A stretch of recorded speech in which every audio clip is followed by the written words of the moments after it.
야곱과 요셉은 굉장히 오랜 시간 떨어져서 살았습니다. 요셉이 어릴 때, 막내 아들일 때 형들이 노예로 팔았기 때문에 그 이후에 장성하고 결혼도 하고 자녀들도 낳을 때까지 이 아버지 야곱과 떨어져 살았던 겁니다. 사실 이렇게 오래 떨어져 살았다라고 하는 거, 그리고 요셉이 굉장히 어렸을 때 이제 팔려갔기 때문에, 그렇다면 굉장히 그 생이별을 굉장히 오랜 기간 경험해 오면서 육체는 떨어져 있었으나 야곱이 가지고 있었던 이 신앙이라고 하는 게 요셉에게 잘 전수되어서 요셉도 신앙의 사람으로 하나님 나라를 꿈꾸고 하나님 나라에 대한 어떤 비전을 가지고 있는 이 자로서 살아갈 수 있는 삶이 영적으로는 같이 신앙 안에 있었던 것을 함께 보게 됩니다. 9절에 보니까요, 먼저 이렇게 이야기해요. 요셉이 그의 아버지에게 아뢰되 이는 하나님이 여기서 내게 주신 아들이니이다. 그러니까 하나님이 자신의 삶을 이렇게 인도하셨습니다 라는 것들을 이야기하고, 11절에 보니까 야곱도 이렇게 얘기하죠. 요셉에게 이르되 내가 내 얼굴을 보려고 생각하지 못하였더니 하나님이 내게 내 자손까지도 보게 하셨도다. 그러니까 야곱의 고백도 사실 하나님 안에서 있고 요셉의 고백도 하나님 안에서 있는 고백입니다.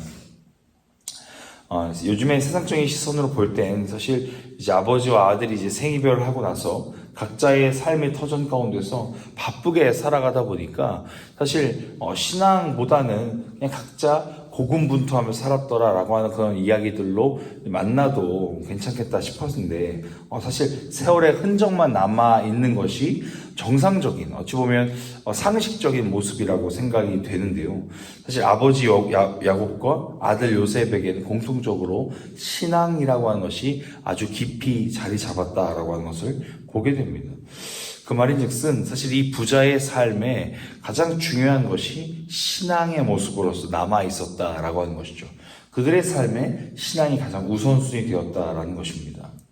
그랬을 때 야곱과 요셉의 이야기가 처음의 시작부터 마지막 이야기까지 계속해서 하나님께서 하셨다라고 하는 것을 고백하고, 또 하나님께서 그들의 인생을 마지막으로 이렇게 마치게 하셨다라는 이야기들로 성경이 마지막 이렇게 마무리 되고 있거든요. 그랬을 때 우리가 어떤 것들을 좀 생각해 봐야 할까? 이 본문 가운데서 이제 므낫세에게, 에브라임에게 이렇게 양 손을 꺾어가지고 이제 반대 손을 펼쳐서 이렇게 해야 된다, 그런 것들을 보기보다 저는 이 모습, 이 전체적으로 할아버지가 손자에게 축복해 주는 이 모습 가운데 야곱과 요셉이 어떻게 이 신앙을 가지고 있었을까를 좀 같이 묵상해 봤던 것입니다. 우리는 과연 이 신앙이라고 하는 것을 얼마나 더 진중하게 생각하는가를 좀 돌아봐야 하지 않을까 싶은 거죠. 우리가 자녀들에게 물려줄 수 있는 것이 무엇이 있을까요? 그리고 가족들에게 전수해 줄 수 있는 것이 무엇이 가장 가치 있는 것일까 싶은 거죠. 그랬을 때 소중한 것, 가치 있는 것, 우리는 그것을 세상의 어떤 그런 여러 가지 조건들을 좀 이야기하기도 하지만요, 그것은 사실 없다가도 있고 있다가도 없는 것이 세상의 소유가 아닐까 싶은 겁니다. 가장 필요한 것이, 가장 중요한 것이 신앙 아니겠습니까? 우리 자녀들에게 전수해 줄 수 있는 것, 그리고 우리가 가족들에게 전해 줄 수 있는 것 말입니다. 마치 어떤 그냥 신기루와 같은 있다가 없어지는 그런 신앙 아니고, 진짜 뭔가 이렇게 또는 어떤 가짜 같은 믿음, 그러니까 믿음처럼 보였는데 어떤 그 고난의 앞에서, 어떤 그 믿음을 증명해내야 되는 그 현장 앞에서 믿음이 아니라 결국엔 자신의 욕망이 드러나는 그런 것들로 사실 가짜 믿음을 전해줄 것이 아니라 진짜 하나님을 신뢰하고 진짜 하나님을 어찌 보면 바르게 믿는 그런 바른 신앙이 우리 자손들에게 전해줘야 될 가장 가치 있는 것이 아닐까 싶습니다. 저희 부모님도 마찬가지인데, 저희 부모님도 이제 신앙의 1세대이셔요. 그래서 목회자 가정은 아닙니다, 저희가. 그래서 저희 부모님께서 정말 오랜 시간 사실 그 할머니 할아버지 세대에 신앙이 없으셨어요. 그래서 저희 어머니 아버지는 교회에서 만나셔서 결혼하셨는데, 그렇게 신앙을 가지고 이 자녀들에게, 저와 제 동생에게 신앙을 전수해 주고, 제가 그 신앙으로 인하여 이제 결국 이렇게 신학교에 가게 되고, 또 지금까지 목사로서의 삶을 또 그냥 살아가고 있는 것인데, 제가 결혼하고 아이를 생각하다 보니까 제가 아이에게 물려줄 수 있는 것이 그렇게 없더라고요. 사실 저희 부모님은 이제 직장 생활 하시니까 저희에게 정말 물심양면으로 많은 것들을 힘을 주셨어요. 그래서 저희가 정말 어려울 때 도와주실 수 있는 그런 부모님 여건이 됐던 거죠. 근데 저는 그런 여건이 안 되겠는 거예요. 아무리 평생의 근로소득들을 모아도 제가 먹고 살기에 그 정도로 족하지, 사실은 제 자녀를 이렇게 부양하기에, 제 자녀를 더 풍족하게 뭔가 주기에 안 되겠는 거예요. 그래서 제 아이에게 뭘 줄 수 있을까? 제 아이에게 무엇을 줘야 할까? 이런 고민들을 한동안 좀 많이 했었습니다. 결혼하고 나서. 근데 아무리 고민해봐도 저에게 가장 가치 있는 것이 돈이 있고 차고 집이고 이런 게 아니더라고요. 저에게 가장 가치 있는 게 사실 신앙이었던 거예요. 제가 가장 어려울 때 저에게 힘을 줄 수 있는 거, 제가 가장 힘들 때 제게 가장 용기를 줄 수 있는 거, 그리고 제가 살아갈 때 정말 능력과 담대함을 줄 수 있는 건 결국 하나님을 의지하는 신앙밖에 없다라는 걸 발견하게 됐어요.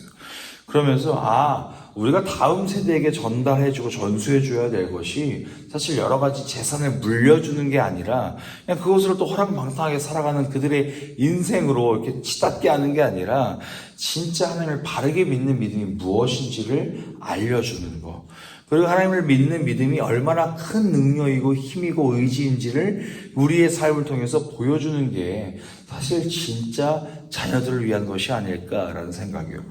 그랬을 때요, 사실 야곱과 요셉도 마찬가지가 아니겠습니까? 요셉이 그 청소년 시기에 팔려갈 때요, 그 시기까지 이 야곱의 인생을 보면서, 아버지의 인생을 보면서, 신앙이라고 하는 게 저런 거구나. 신앙이라고 하는 걸 통하여 얼마나 하나님을 의지하는 것을 통하여 이 세상의 여러 가지 풍파들을 경험하고 또 겪어내고 버텨낼 수 있는 거구나를 보여줬기 때문에 요셉이라는 사람도 결국엔 청소년 시기에 팔려갔지만 이 장성에서 자녀를 낳을 때까지 하나님이 나를 이렇게 인도하셨습니다라고 고백할 수 있는, 어찌 보면 그 어려운 시기들을 견뎌내고 버텨갈 수 있는 원동력이 신앙이 아니었을까라는 것이죠. 그랬을 때 우리가 정말 다시 한번 생각해 봐야 되는 건 지금 우리 자녀들에게 무엇을 물려주고 있는가를 한 번 더 생각해 봐야 되지 않겠습니까? 저도 제가 어려울 때 사실 신앙이 없었다면 제가 이것들을 견뎌낼 수 있었을까라는 것이죠. 그냥 단순히 내 통장에 잔고가 많고 나에게 좋은 차가 있고 좋은 집이 있고 그런 것들은 사실 나에게 있는 이 고난을 이겨내게 할 아주 일시적으로는 가능할 수는 있겠죠. 일시적으로 좀 마음의 평안이 있을 수 있겠죠. 그런데 그것이 아니라 결국에는 이겨내야 하는 것은 신앙이더라라는 것을 볼 때, 사실 그리고 저희 부모님을 봤을 때 진짜 어려운 순간에 신앙, 하나님을 의지하는구나. 정말 모든 삶의 중심이 우선순위가 하나님이시구나를 제가 봤기 때문에, 부모님의 믿음, 부모님의 삶을 통하여 봤기 때문에 제가 그 믿음을 전수받을 수 있었던 것이고 그 믿음을 경험할 수 있었던 것이 아닐까라는 것이죠. 그랬을 때 요셉도 야곱, 아버지의 삶을 보면서 그것을 알았기 때문에 그의 삶 가운데 신앙을 붙들고 있었던 것입니다. 그렇다면 우리들의 신앙을 다시 한번 돌아봐야 하고 또 우리 자녀들에게 무엇을 전해줄 것인가를 두 가지 생각해 봐야 한다는 것이죠. 우리들의 신앙이 바르게 될 때, 엄마 아빠가 진짜 어려울 때 하나님을 의지하는구나를 보여줘야만 우리가 하나님이 너의 모든 것 되셨으면 좋겠다, 하나님이 너의 인생의 주인 되셨으면 좋겠다라는 말이 들릴 수 있는 거예요. 가장 어려운 순간에 돈을 의지하고 가장 어려운 순간에 세상의 방법들을 막 이야기하면 자녀들은 우리 엄마 아빠에게는 세상의 방법이 우선이구나, 돈이 우선이구나를 생각하게 된다는 것이죠. 그랬을 때 우리의 신앙이 먼저 바르게 덧입혀져야 한다라는 것입니다. 우리의 신앙이 바르게 세워지고 그리고 나서 이 바른 신앙을 우리 자녀들에게 우선순위로 전해주는 그 믿음의 전수, 신앙의 전수가 그 믿음의 가문으로서 이어져 가야 함을 우리는 오늘 말씀을 통해서 보게 됩니다. 그렇기 때문에 평소에 잘해야 됩니다. 그렇기 때문에 고난 가운데 더 잘해야 됩니다. 그래야 우리 자녀들이 잘 보고 잘 배우게 됩니다. 그런 점에서 오늘 하루 우리에게 또 다른 사명이 주어진 거죠.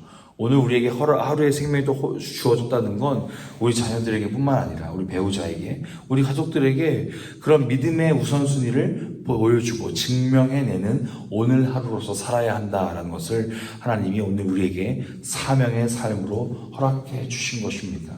그렇게 했을 때 오늘 우리의 삶이 정말 하나님 앞에서 정말 말로만이 아니라 참된 믿음으로 하나님 앞에 바르게 세워지는 그 믿음, 그리고 이 믿음이 우리 자녀들에게, 우리 가족들에게 증명해내 보일 수 있는, 그렇게 전해줄 수 있는 것으로서의 믿음으로 오늘 우리 다시 한번 그런 삶을 살아내셨으면 좋겠습니다. 그것이 오늘 우리에게 주시는 하나님께서 오늘 우리에게 하루의 호흡을 통하여 주시는 믿음의 또 하루의 사명이고 소명임을 기억하면서 오늘 하루 우리 믿음의 삶을 살아내시는 우리 모든 프랑기 성도들 되시길 주님의 이름으로 축복합니다. 함께 기도하겠습니다.